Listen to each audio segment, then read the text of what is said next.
Dans cette vidéo, je veux te parler de la chose la plus importante pour réussir tes ventes. C'est une notion clé que les meilleurs vendeurs ne négligent jamais.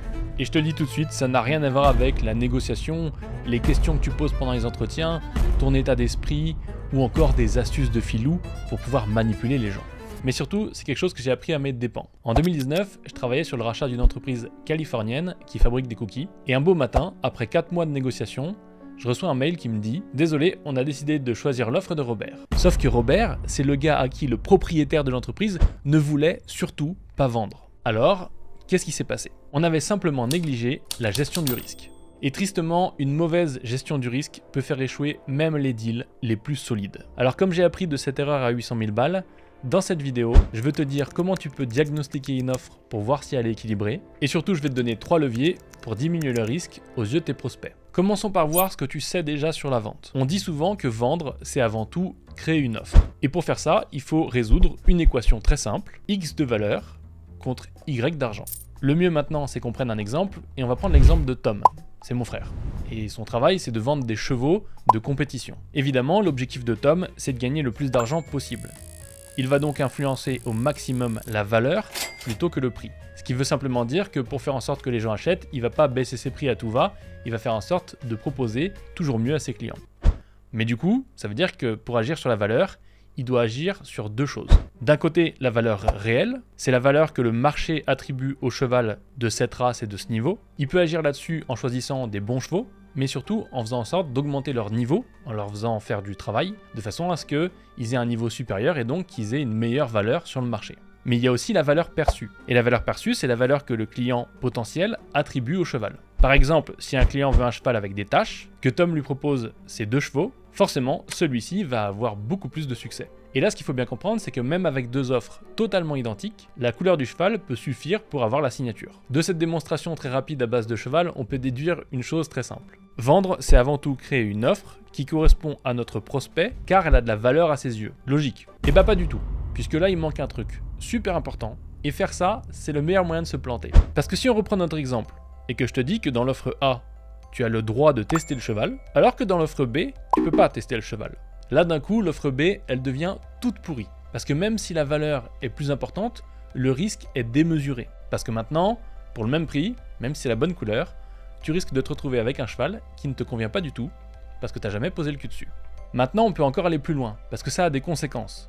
Imagine que l'offre A, c'est l'offre d'un des concurrents de mon frère. Dans ce cas-là, il risque de perdre beaucoup de clients, parce qu'ils vont se diriger vers l'offre la moins risquée. On peut donc en déduire que quand tu vends, avec ou sans négo, offre nickel ou pas nickel, la gestion du risque est quelque chose d'extrêmement important.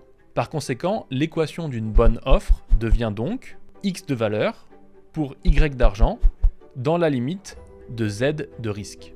Et là, tu vas me dire, super, j'ai plus qu'à faire des offres qui correspondent à mes clients et faire en sorte que le risque soit super bas. Mais c'est pas si facile. Parce que le risque, c'est avant tout une perception. Par exemple, tu as déjà sûrement entendu parler des milliardaires qui achètent des appartements sans jamais les voir. Alors tu pourrais te dire que sur des appartes aussi chers, il n'y a pas de galère, mais en réalité, tu peux très bien te retrouver dans un bien aujourd'hui qui a des malfaçons, même à plusieurs millions. Mais pourtant, malgré sa réalité, ce risque, il peut être totalement insignifiant pour un milliardaire. Alors aujourd'hui, que tu vendes des appartes à plusieurs millions, du service ou encore des aspirateurs, voici comment tu peux équilibrer le risque dans tes offres. En réalité, il existe pas mal de leviers, mais on va en voir 3 principaux qui sont couramment utilisés. Le premier levier, tu le connais bien, il est utilisé par tout le monde et rapporte des millions à Apple chaque année.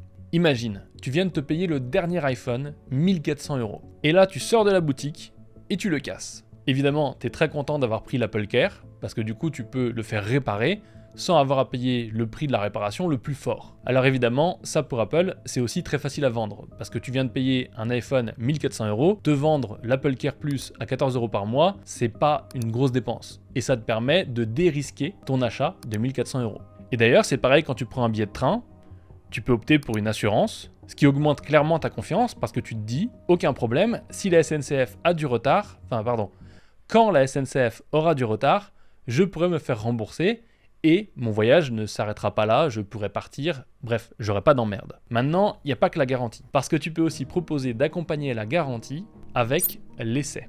Imagine, tu veux changer de matelas.